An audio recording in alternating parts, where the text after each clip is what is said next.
I will not. All right, folks, welcome into the best practices of email subject lines. This is going to be the final episode of our 2022 best practices series. So looking forward to ending it on a high note. Appreciate you guys for sticking in with us. Quick introduction. I'm Spencer Barton, the director of client experience here at Keystone Click. Work a lot with our email automations and marketing automation systems. So got a lot of experience when it comes to email subject lines. Abby, you want to introduce yourself? Yeah, guys, I'm Abby. I am the digital content manager here at Keystone Click. So I'm kind of responsible for managing all of the content we create, including email. So like Spencer, I have a lot of experience in this area. For sure. And a bit about Keystone Click for those unfamiliar with us. We are a strategic digital marketing and website design development and design agency located in the third ward of Milwaukee. So what we mean by strategic is really diving in deep to who your target audience is, what your brand offers, and really utilizing that to build a strategy that reaches your target audience and achieves your goals. So without further ado, let's dive into it. So today we're going to just give a quick overview of what we've covered our past couple episodes in terms of list segmentation and email campaigns. Then we're going to look at the psychology behind email subject lines or just emails in general. So why people open emails, the importance of subject lines, and then give you guys a tool that will help you analyze your own subject lines. So that will be a fun and little activity we do. Next up, we'll cover the best practice of creating great subject lines. We'll cover some bad subject lines and how you can avoid those with real examples from my inbox, subject line styles to utilize, and then take a look at some analytics and open rates to strive for and how you can continuously be improving those open rates. Sound good, folks? Good. All right, let's get into it. And feel free to ask a question at any time. We will get to them right away. But quick intro to email marketing. So email marketing is just the process of targeting your audience through email, making them aware of your products and services. Pretty straightforward, pretty self-explanatory. But when it comes to how you can use email marketing within your own marketing strategy, first off, it can be used as a tool to build relationships. So establishing rapport with your target audience, continuing to build those relationships. It can also boost brand awareness. So keeping in touch with folks who might not be as aware of your brand, making them more aware of your products, services, and offerings, and your differentiating factors. Promoting your content, whether it be a blog, a white paper, an event, can be utilized for that. Generating leads, lead generation, just trying to generate those conversions, whether it be a special offer or a one-time deal, something of that nature. Really ways to nurture those folks along their sales funnel, which is the last note as well. And last but not least is market your product. So goes hand in hand with the brand awareness, making people aware of your products or services and nurturing them along the way. So moving on. From our last webinar, we talked about a little bit about list segmentation, which is really the process of breaking apart your email list into smaller, more targeted groups. And really this lets you become more targeted in your own campaigns. So the more specific you are, the more targeted you can be. So a few examples that we have there are going to be industry. You know, a lot of businesses have different target audiences in terms of industry. So that's one way to do it. Geography, geographical area, whether it's Midwest, Milwaukee, so on and so forth. Persona, product interest, what products maybe they've expressed interest in the past. You can utilize that to direct more campaigns related to similar products towards that audience. Sales funnel stage, where they are along, if you've just had the discovery call with them, or maybe if you present a proposal to them, something of that nature. Website behavior, demographics, and then engagement. So those are just a few options for segmentation. So getting into what we covered in our very last webinar, we're going to have a few slides on email campaigns and then really dive into the subject line. So an email campaign is a sequence of marketing efforts that contacts those segmented lists, so multiple recipients at once. And really they're designed to reach out to your audience and provide valuable content with time-bound relevant offers. So it helps you build that trust again and increase that relationship building as well. Really focused last webinar on drip campaigns, which is a specific type of email campaign that's focused around an offering. So it's going to be all automated using your email marketing tool. And it's really based off the action that your audience takes. So an initial email goes out, and then depending on the action they take, that determines the next series of actions. So that's just a little example we've got there on the right. We send them a white paper. Do they open it? Yes, no, and that determines their next actions. And that really just helps build more personalized campaigns, which increases revenue, stays top of mind with your audience, and increases that engagement, so on and so forth. Moving on, just again, some more benefits about drip campaigns: increase in open rate, so on and so forth, really beneficial in providing more personalized content. As we build into subject lines, let's talk about what we want to see in your emails itself in order to provide valuable content. First things first, always add value. Don't just sell, make sure you're adding value in all your emails, providing them, your audience, something that they want to read or will find value in. A general rule of thumb when it comes to sending emails is if you're not providing more value for your audience than you would get in return, it's not worth sending. So really focus on your value add. The second point is all in relation to making your emails readable. Short paragraphs, straight to the point, write conversationally. No one likes to read emails when they're full of bunch of industry jargon, high level language, so on and so forth. And another thing to avoid are large media items, because that can result in your emails being sent to spam folders, which is what we don't want. Compelling subject line, which we're going to talk about here in a second. Creating urgency, which we're also going to talk about. Effective call to action, so being clear, direct, letting them know what that next step is. And a PS statement, which is essentially underneath your email signature. It's a few more freebie offers, which we talked a lot about in the last webinar. So if you're interested in learning more about that, reach out. We'll be happy to share with you the recording link. So there it is right there. PS statement. But last but not least, before we hop into the subject line start, is identifying a workflow. So this is what builds the drip campaign itself. So identifying your target audience, developing your valuable content you're going to share with that audience, identifying the entry point for your campaign or your trigger. So that could be they belong to a specific industry, or maybe they've visited a certain page on your website. Determining what that trigger is what sets that campaign in motion. Identifying your end goal or your call to action. And then last but not least, identifying the actions you want to take place throughout that campaign. Always recommend mapping it out. And likewise, if you'd like to learn more about this, happy to share with you the link to the last webinar. But let's hop into the nitty gritty of this presentation of webinar. So quick pop quiz. What are the top 2 reasons why people decide to open emails? Feel free to throw in the answer to the chat or keep it to yourself. We'll get into in a second. I think Abby knows the answer. Yeah. All right. So the main 2 reasons are going to be either they know the sender. If you get an email from someone you know, like, and trust, you are 9 times out of 10 going to open that email. The other majority of the time is that the subject line grabbed their attention and encouraged them to open it. And it caught their eye enough for them to click into that email. So really, when it comes to grabbing the attention with subject lines, it's going to be because you either connected with your audience on an emotional or an intellectual level. So this is a tool that we like to use. It's called the AMI Headline Analyzer.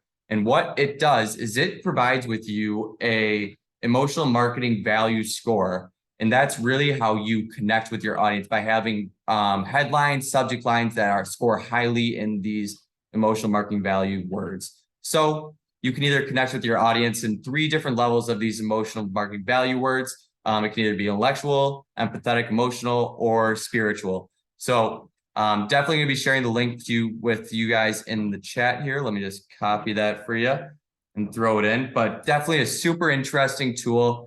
And it really helps folks out when it comes to improving their headlines and creating things that are attention grabbing. So paired with the best practices and subject line styles we're going to dive into here today. Definitely recommend using this tool as well. Just a quick example of what it looks like. We took this relatively simple subject line, ready to stand out in your audience's inbox, and we got a score. So boom, 50%. So it has a total of 50% emotional marketing value words, and the highest level of connection was on that intellectual level. So I know that in the tip sheet that was sent along in the reminder emails that we've got some room for you guys to play around with this. So highly recommend you do. Without further ado, I'm going to pass it off to Abby. Thanks, Spencer. The first best practice as far as subject lines that we're going to chat about is keeping it short and sweet, which you've heard us talk about before for a lot of other marketing tools, a lot of other marketing methods, but it holds true for subject lines as well. When it comes to subjects, as long as your subject is not empty, shorter is usually better. You can see we have this helpful graphic on the right. Subject line between 6 to 10 words is 21% more likely to be opened. We recommend 10 words at the most. Anything longer than that, you start to see that open rate decline. 60 characters is another good benchmark to use. Remember, as with a lot of your other marketing, most users are looking at what you're making on mobile. So that's a much smaller screen for them to see that subject line on. So shorter is always better. For sure. All right, next we have adding personalization. Automations for promotions like birthday deals or post-purchase follow-ups. Adding personalization in that subject line is key for letting people know that you're paying attention to their habits, right? You can see throughout these slides, I did kind of expose my own inbox. So is that what you will? I was going to say, I'm not shocked that you've got an email from Etsy in your inbox. Yeah. So this is an email that I got from Etsy. I can't see the date on there, but recently I really just scrolled through my inbox to fill in these images. Where Etsy, of course, is tracking the things that I'm looking at on the app and sending me recommendations of other things that I would like. They target me with my name in the subject line, which is proven to increase open rates. Also, if you're using location data, including that in the subject line, can help increase open rates as well. If you were saying to Spencer, I don't know, new soccer bar in Milwaukee or something. Oh, I'm there. I know. See, that was a good one for you. Yeah, it was. Things that let people know that things are specifically for them are always great. Yeah, and that goes back into the list segmentation type of things. When you're able to segment your audience by common features, things that interest them, it makes it way more easy to personalize. Back to you.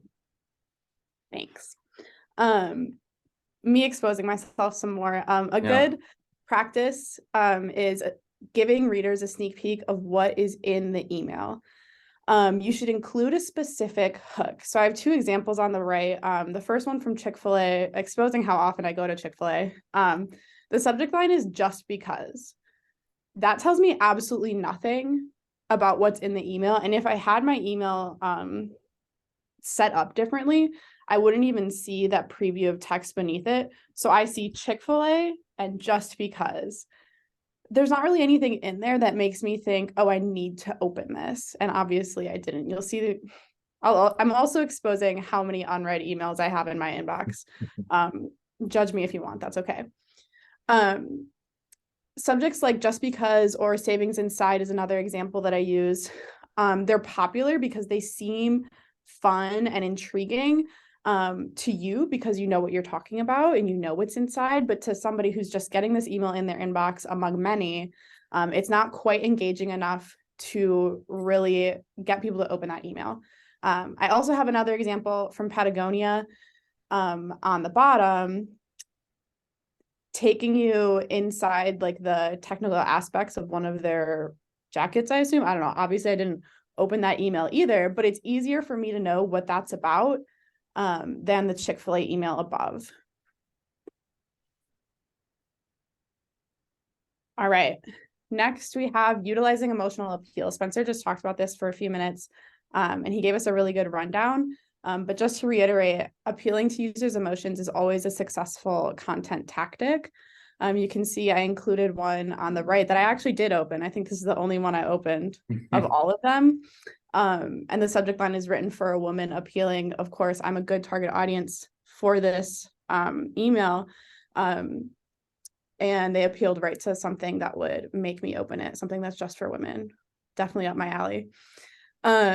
Assuming, of course, you know your target audience well. That's the first step with all marketing, is knowing your target audience really well.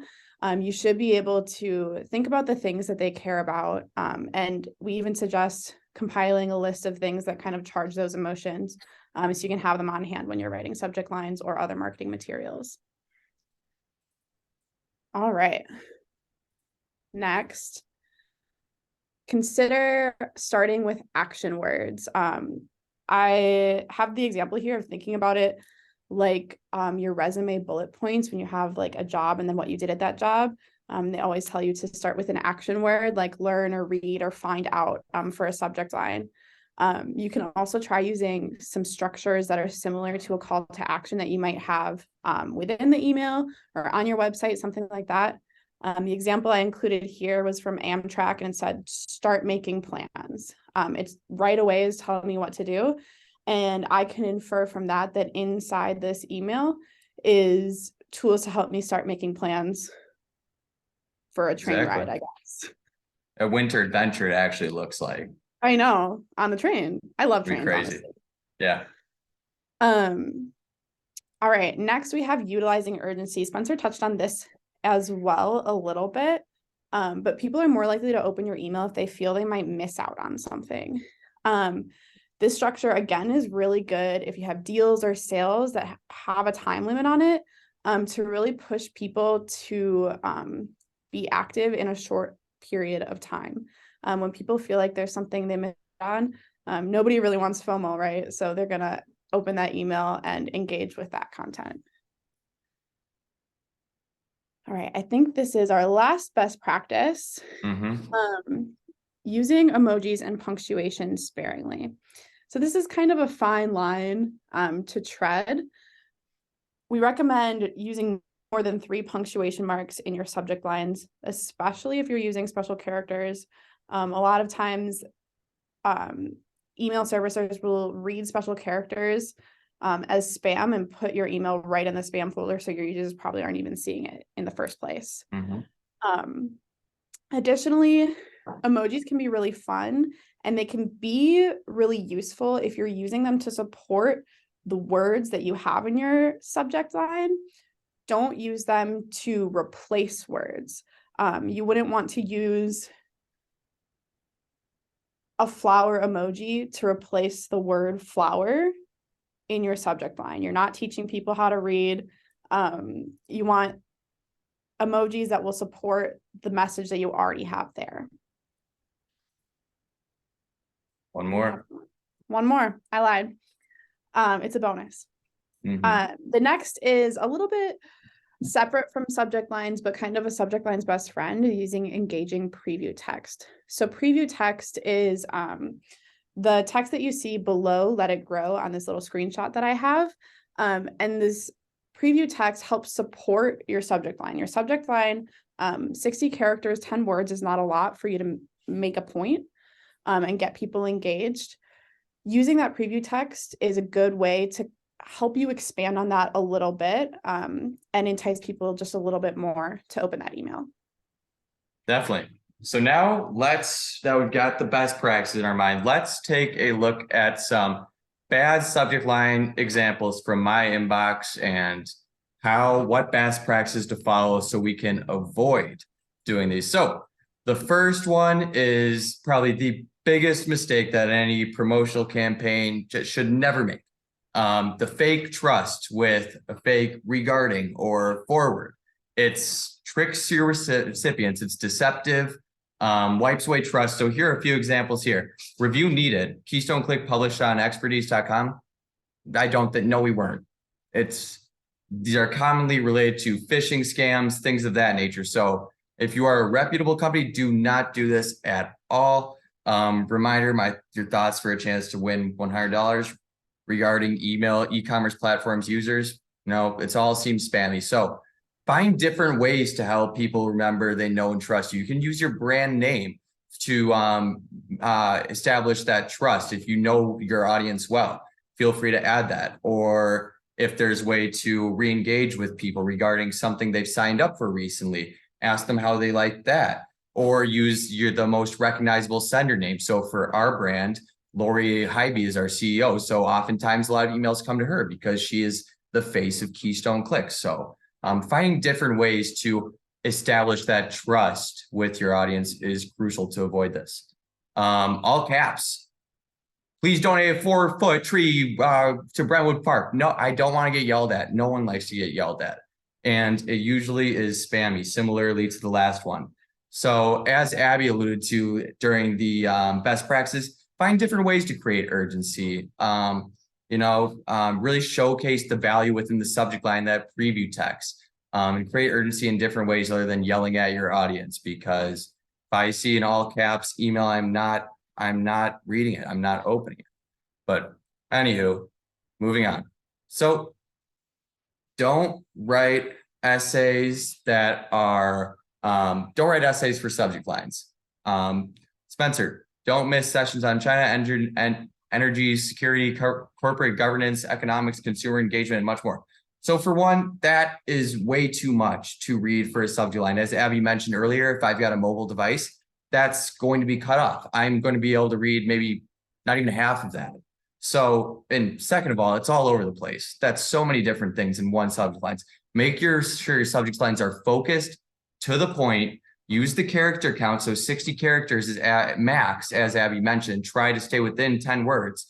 And send preview emails. We're going to touch on this a lot, but sending a preview email, sending a test email to someone on your team is a great way to avoid making these mistakes, and just having a second set of eyes on it always works.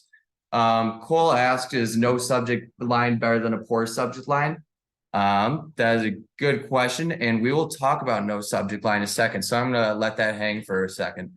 So next is abusing punctuation. As Abby mentioned, try to avoid using more than 3 forms of punctuation or special characters. So another fake regarding email, then bunch of dashes. SEO clinic, what does that mean? I don't know, but makes emails more difficult to read. If you've got too much punctuation, odds are you wrote too long of a subject line, and oftentimes tons of different characters and punctuations, Abby mentioned, can result in it being sent to spam inboxes. So keep your subject lines short and simple to avoid utilizing too much punctuation. Short, simple, to the point, and being engaging and conversational is going to be how you can avoid that. Personalization mistakes. Struggling to talk there for a second, but it's, if you make a mistake in terms of personalization, calling someone the wrong name, just using my name in the first one. I'm guessing that's how they tried to create some form of urgency, but it feels weird, and it's going to lower open rate going forward. So once again, make sure you're previewing your emails, sending text, sending test emails, and ensure that the personalization isn't the focal point of the subject line. Make sure that the value add is, and that the personalization is just adding a little special touch. So those are some ways to avoid that. Newsletter subject lines. Don't use the word newsletter in your newsletter subject line. I know that's something that Abby and really our whole team love harping on, is it lowers open rates. If someone sees newsletter, they're so much less likely to open it because they say, oh, it's just another newsletter. You really want to provide them with some value. What's in this newsletter? Why should they open this? Convey that in the subject line, in the preview text, to give them a sneak peek of the newsletter and what the value you're providing in it is. So avoid that at all costs. Definitely. And this next one goes back to what Abby talked about when it came to abusing emojis and special characters. Some of these aren't so bad, but definitely, really try to make sure your subject lines are readable. As Abby was mentioning, one emoji, try to avoid using tons of special characters, but like she mentioned before, it increases the chance of being marked as spam. So really try to avoid. Know your audience is the biggest thing I can say when it comes to this. If you've got an older audience or an audience really won't receive an emoji well, or won't be more inclined to open it, don't use it. If you've got a younger audience, they might be more likely to be on their phones, utilize emojis more consistently, then that will be a more or a better audience to utilize an emoji for in the subject line. And going off that, only use it when it fits. Don't just throw an emoji in to throw an emoji in, and try to only use one in email and make sure it fits in well. Spammy words. Don't use words, affordable, free, unless best prices ever, not an advertisement. Just words like that can really seem spammy, and once again decreases open rate and more likely to be marked as spam. And like, sounds like a broken record right now, but really be value focused in your subject lines, and check your subject lines for words you might view as spammy, or go through your own inbox and see, what are the emails I'm not opening? What are those words that they're using? And avoid those words, because in all likelihood, the emails with subject lines that you're not opening are going to be the same for your own audience. So moving on to something along a similar tone is going to be being salesy, deceptive. Once again, no one likes being sold to out of the blue. Organic SEO proposal and reasonable price. I'm not going to be interested in that. No one's going to be interested in that. If it's a special offer, free or a certain event, a special offer, find different ways to grab the attention, to be more personable about it. So once again, avoid that sales industry jargon language, focus on being conversational. And I think we're getting close. Here it is. There it is. No subject line at all. And the question was, is no subject line better than a poor subject line? And my answer is going to be, spend the time making sure you have a good subject line, or don't send it at all. That's my genuine answer to this. But if you are going to send an email, add a subject line. You should always have a subject line, because if you've got something that says no subject, instantaneous spam complaints, unsubscribe. So goes back to it. Make sure you've got subject lines. Make sure you get second eyes on your emails before you send it. Preview emails to ensure you've got a subject line. So I think that might be it. I can't remember if we've got one more. That was a lot of bad subject lines there. Mhm. But now that brings us to some fun subject line styles to try out for your own email campaigns, and make sure you're trying to utilize those best practices that we covered. So I'm going to pass it off to Abby for the first one. Yeah, so we're going to start with the how-to, which seems a little overdone maybe, but think about the number of times that you've Googled how to something, like how to change a tire, how to put together this IKEA furniture that has terrible instructions. Like, how to is a question that people ask all the time. So if you're providing value in your email, telling people in your subject line that in your email you're telling them how to do something that is of value to them, that's going to be something that they want to open. Below is a good example from Salesforce. God, I have it really small on my screen. How to grow your business faster in 15 minutes. That's really enticing. It has that sense of urgency. 15 minutes, that's really quick for me. And how to grow my business, of course I want to do that. Again, just remember, things that you ask, things that you think about, most humans are generally the same. So if you're thinking about something, or you think about something a certain way, it's likely that those types of emails are emails that other people will open as well. Definitely. So that brings us into curiosity. So as humans, we're all inherently curious. We want to check things out. We want to, go where we should, be sneaky, who knows? But the same goes for being kind of sparking some curiosity with your email subject line. Now, Abby showed a couple examples, from Chick-fil-A that was trying to kind of invoke some curiosity, just because that wasn't done in a particularly great way, because it didn't showcase really any value in the email. And when done right, it can work. Don't open till after dessert. Well, why is that? I don't know. I kind of want to find that out. But the difference between that and just because it's something you forget about. Don't open till after dessert. that's time bound, that makes them think right after they eat dessert, they're thinking about that all day. Once they eat dessert, boom, open it. So that's just kind of a difference between a curiosity headline done well versus one that was not done well. So really the biggest thing with this is always try to make sure you give a sneak peek into the email again, but always leave a bit of an information gap, because that's what's going to pique their interest.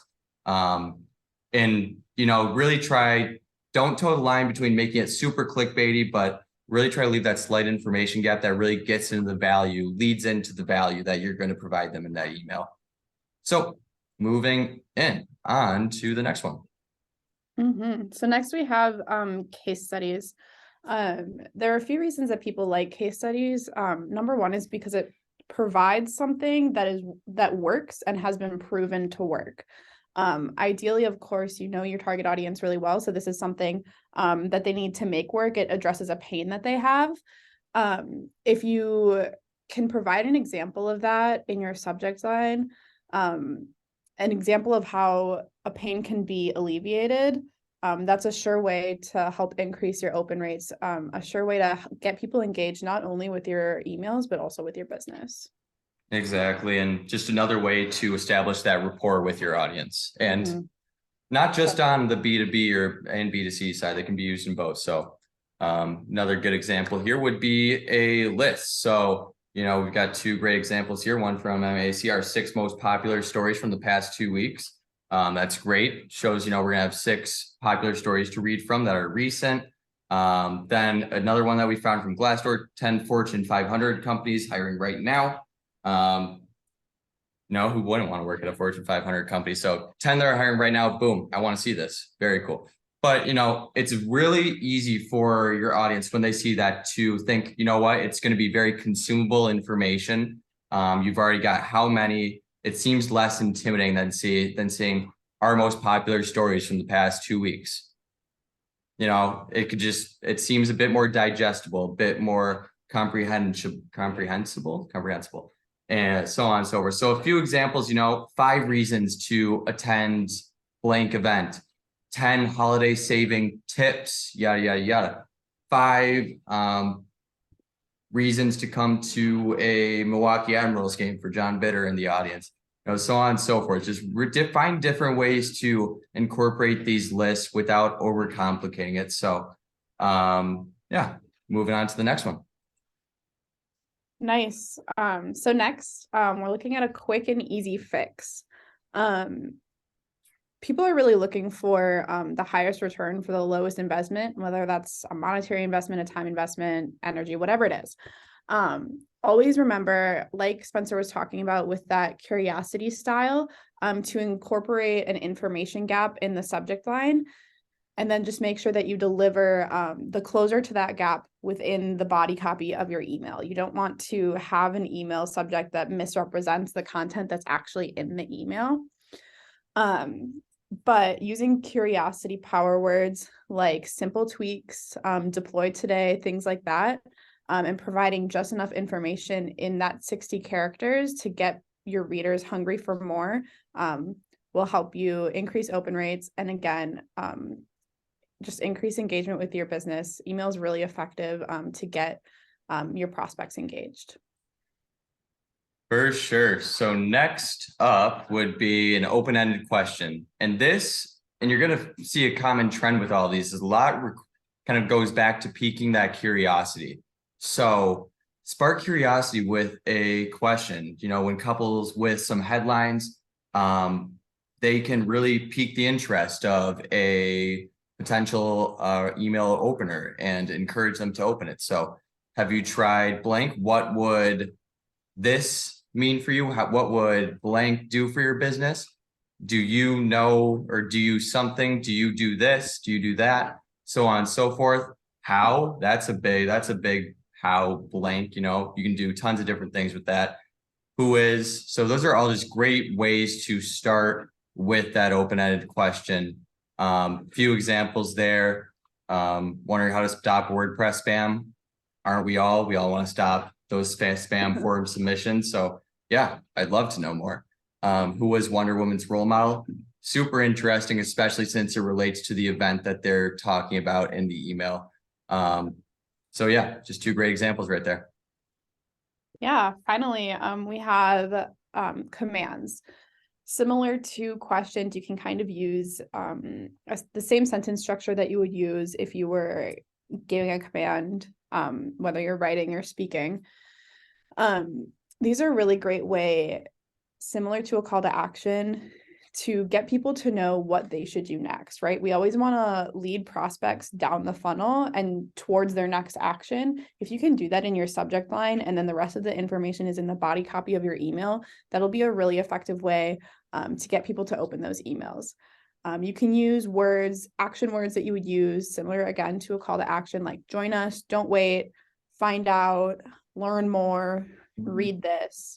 Things like that are always really, really strong. Definitely. So those are some styles to try out. So let's talk analytics here for a second. So similar to why people open emails, here's what your open rate is going to tell us when we're looking at those subject lines. So first things first is if your email made it to folks, to the people's inbox and didn't get caught up in any spam filters. So it goes back once again to using those tons of emojis, using fake trust, so on and so forth. If you targeted the right segment of your audience, going back all the way to the first webinar of this little mini series, really getting targeted with your email marketing tool into grouping your audience into similar, into groups of similar interests or industries, so on and so forth. So being as targeted as possible will help you increase your open rate, because it allows you to promote or send more targeted content at the end of the day. So next, if your email subject line was compelling enough to get folks to open the email, and last, if your pre-header text was engaging. So all things we've covered. If your email system, marketing system doesn't already calculate open rate for, just right there, nice and easy. It's just total unique opens divided by the total number of recipients you sent it out to times 100. But more than likely, any email marketing tool, whether it be MailChimp, HubSpot, so on and so forth, are going to provide you with this data. So take a peek at it. It's interesting, but it's what's also interesting that B2B and B2C open rates differ slightly. So the average for B2C companies is around 22%, while B2B is 21%. So pretty similar, but slight differences. And I think that's just because B2C companies are more likely to be able to connect with a customer than B2B customers, or companies, but right there. So some emails with the highest type engagement in terms of open rates are going to be welcome emails. So someone signs up for an event. Welcome, here's all the information you need to know. Thank you for signing up. Those are going to be your super high opened emails. Transactional emails, someone buys a ticket, someone purchases a Patagonia shirt if you're Abby, or buys from Chick-fil-A if you're myself, Abby, or probably anyone. But those emails are going to be, your receipts. Those are going to be super high open rates. Reminder emails like the ones you guys all got for the webinar today.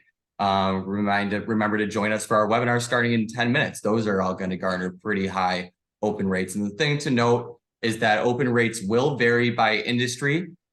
Typically, we say at a bare minimum, you want to be shooting for that 20% mark in terms of any promotional email campaigns, emails you're sending out. So moving on to, if you're not achieving those rates, we highly recommend, never being done or never saying that a certain email campaign or a certain subject line is complete or perfect.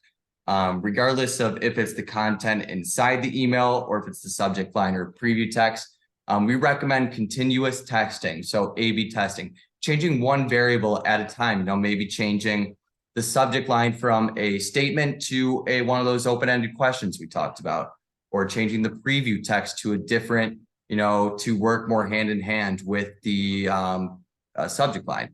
But really small changes can make a huge difference when it comes to the open rate that you're getting. But we also did talk about A/B testing in our last webinar when it came to actually running the campaigns itself. So once again, if you're interested in learning more about campaigns and automations, we'd be happy to send over that link as well. but I think that takes us to the summary. Oop, whoops. Move Yeah. back. Thanks so much. Mhm. So to quick summarize what we chatted about today. First, subject lines are the primary drivers of promotional email open rates. And what that means is just that subject lines are really, really important, right? We looked at a lot of bad examples, and straying away from the things that happened in those bad examples and sticking to the best practices that we covered as much as you can will keep your emails out of spam folders and will help increase your open rates. Next, as with all of your marketing, like I said before, keep it short and simple. We went over a lot of things today, a lot of different things you can try. Obviously, you can't do it all at once, right? You can't use all the styles at once, and even trying to attack all the best practices at once can be kind of overwhelming. Start with just keeping it short, keeping it simple, and go from there. Third, we've touched on this quite a bit, but punctuation and emojis, really easy way for your emails to get sent to the spam folder or for users to send them to the spam folder in your mind, right? If I look in my inbox and I see an email with 4 emojis in the subject line, I'm like, yeah, that's probably a promotion that I don't really care about. Fourth, appeal to your target audience's emotions. Again, just like keeping it short and simple, this goes for all of your marketing. When you can hit people where they are and about the things that they really care about, that's always going to be effective than making an intellectual ploy. Fifth, test out a variety of styles and A/B test those styles next to each other so you can see what's most effective for your specific audience. Finally, like I was saying, we threw a lot at you. Don't overthink it. Think about how you operate in your own inbox and what types of things you think make an email look spammy. It's likely that other people have the same ideas. So don't overthink it. Keep it simple. It'll be okay. Most definitely. All right, folks. Well, feel free to throw in any questions you have. We'd be happy to answer them. But really appreciate everyone joining us throughout 2022. We're all definitely excited for things to come in 2023. And once we have everything finalized, we will be getting that information to you guys. But yeah, that's 12 webinars in 2022 done. I think we've covered everything from content creation to SEO to I don't even remember what else. We talked about websites, I think. Websites, yep. And then we finished off with email. Been a crazy ride, folks. Well, Abby and I will stick around here for a minute or two longer, but I'm going to stop the recording here now.